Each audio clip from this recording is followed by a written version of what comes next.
Yo, what's going on, guys? My name is Kyle and welcome back to episode 23 of my road to Euro 2016.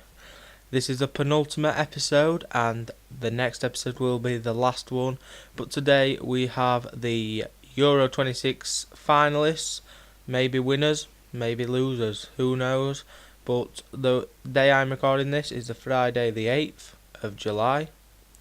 And let's just get into it. In goal we have Rui Patricio from Sporting Lisbon. Last season he played 46 games for Sporting, as well as having 50 international caps. Very good goalkeeper, I can't think of anyone better really.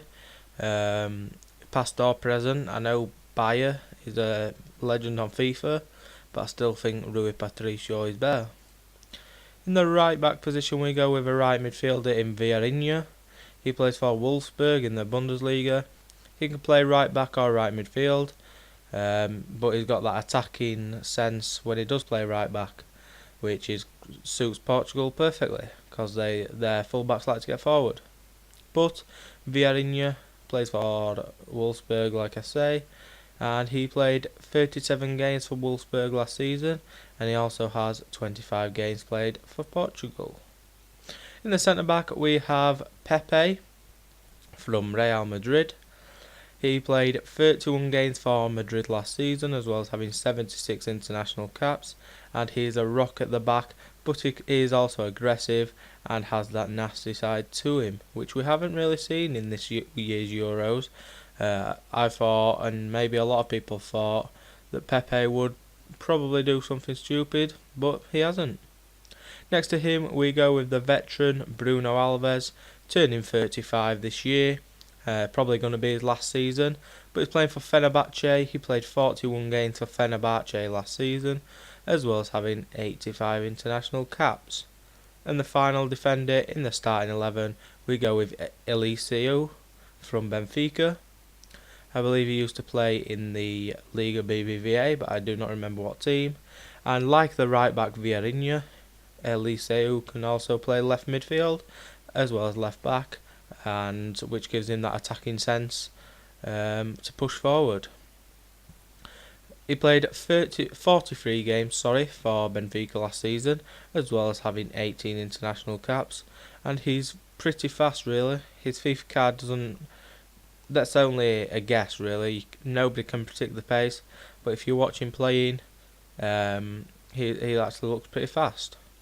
At central midfield we go with Adrien Silva. Adrien Silva plays for Sporting, just like Rui Patricio and a few other players in this team.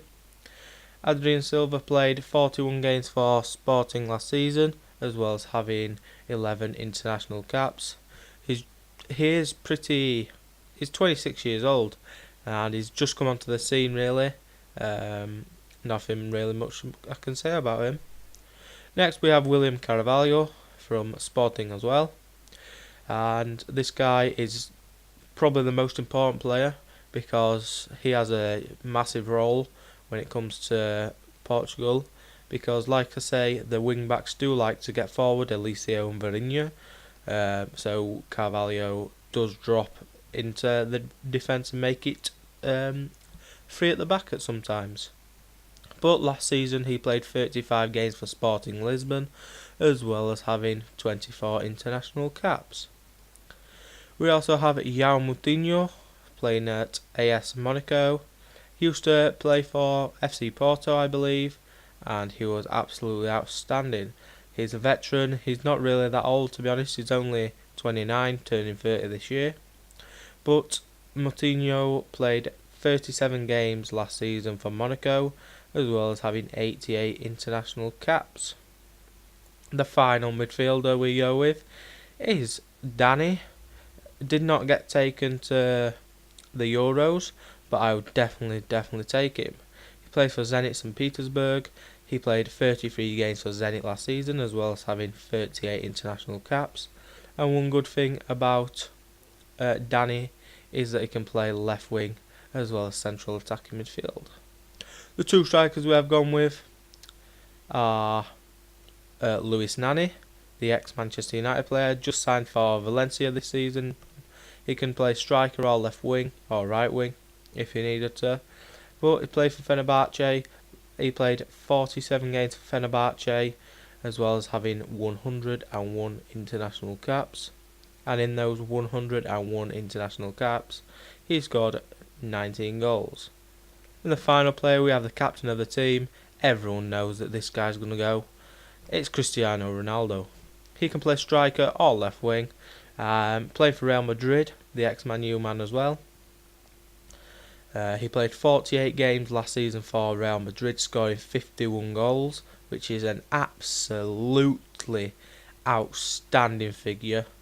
Definitely the best, one of the best, along with Messi. I had to be careful with my words then. And he has 131 caps for Portugal, scoring 60 goals. But 51 goals in 48 games, I know he's in a rubbish league in the La Liga, but it's an outstanding return. Onto the reserve now, or the subs bench.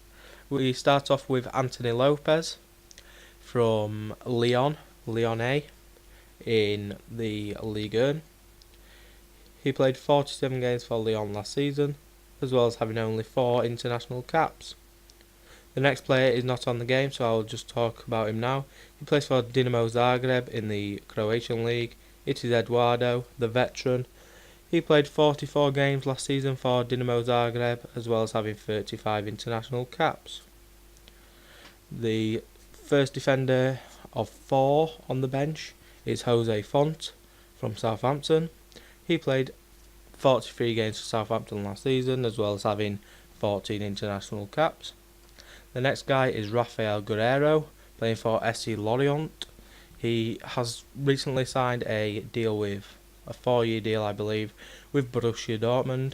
And as well as left midfield, he can also play left back, just like Eliseu. But Guerreiro played 41 games for Lorient last season, as well as having 10 international caps. Next to him we have the ex-Chelsea man, the veteran, 38 years old now I believe, Ricardo Carvalho. He played 44 games for Monaco last season, and at his age that is an outstanding how can you expect a 38-year-old to play 40 plus games? It's just unbelievable at his age, really. Anyway, he has played 89 games for Portugal in his career. The final defender completing the defence is Cedric Soares from Southampton. He played 27 games for Southampton last season, as well as having 13 international caps. And that rounds off the defence. Let's move on to the midfield. Start off with Danilo Pereira from FC Porto. He played 44 games for Porto last season, as well as having 16 international caps. We also have Andre Gomez from Valencia, linked with a few clubs, Barcelona and Chelsea being the main, as well as Manchester United he has been linked with as well. But he is a Valencia player, and he played 41 games for Valencia last season, and he only has 12 international caps. He's turning 23 this month, so he's got a lot of years ahead of him. The next player who has not been taken to the Euros is Andre from Porto. He's had an absolutely outstanding season with FC Porto this season. He played 37 games for Porto, as well as having only 4 international caps, and he's knocking on a bit now, 26, 27 years old this year.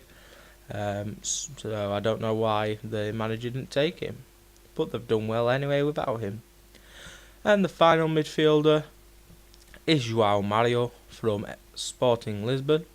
He can play central midfield, right midfield, central defensive midfield, or central attacking midfield. He is very versatile, and last season he played 45 games for Sporting, as well as having 16 international caps. The penultimate player is Ricardo Quaresma from Besiktas. He played 37 games for Besiktas last season, as well as having 55 actually international caps. I was just looking there, I thought it was a lot more than 30. Ricardo Quaresma, along with Ronaldo and Nani, probably the best players. He's skillful, he's fast, he's outstanding, and he's been about a bit. He is 33 years old this year, so Yeah, he seems to be one of those players that's just been everywhere. He's been in Qatar, he's been in the BBVA, he's been all over really. But Quaresma is the penultimate player, playing for Besiktas. The final player is the only striker who is an out-and-out striker. It is Eder from Lille. He played 15 games at Swansea last season before he moved to Lille, and he also played 14 games for Lille. Eder also has 28 international caps. So that is the team. The blank space over here is for Eduardo, and yeah, that is the team. We're going to go for the predictions now, and well, they did get to the final. I don't know, nobody knows yet whether they're going to win it. They've got France, but I did not expect them to get to the final. In their group they had Austria, Hungary and Iceland. They drew all of their games, and to be honest, I did think they would finish top of the group, but I thought they would only get a quarter-final or semi-final. Probably quarter-finals, yeah, so my prediction would have been quarter-finals, probably knocked out in the quarters. But you can't really predict, can you? Before a tournament starts, you don't know who they're going to be drawn up against. One side had teams like France, England, stupid England, Iceland, who did well. They also had Germany, Spain, Italy, just outstanding side. It just like Portugal got the easiest run with on their side. I think they only had Wales and Belgium, and Wales saw off Belgium and Portugal saw off Wales. So that is it for my video. The last ever, not ever, but the last video in this series will be coming up soon, so stay tuned for that. If you haven't seen the previous 22 videos, then I'll leave a link to the playlist in the description. But thank you for watching. I'll see you in the next one. Goodbye.